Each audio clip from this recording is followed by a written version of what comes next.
আমি doctor S M Habibur Rahman 129 health and drugs এবং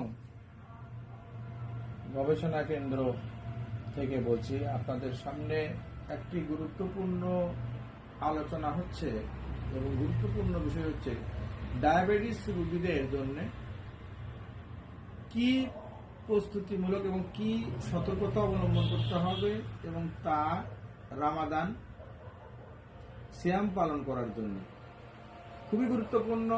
সিয়াম পালনের সময় দেখা যাচ্ছে বেশিরভাগ ডায়াবেটিস রোগী তাহার পালন করতে পারেন না বিভিন্ন ভয়ভীতির কারণে। ওষুধ কিভাবে খাবে, ওষুধ কিভাবে ব্যবহার করবে, কিভাবে ডোজ অ্যাডজাস্ট করবে, এই বিষয়গুলো সম্বন্ধে জানা থাকে না, ভুলে যায়। আমি বিষয়টা খুব সংক্ষেপে বলতে চাচ্ছি এইভাবে।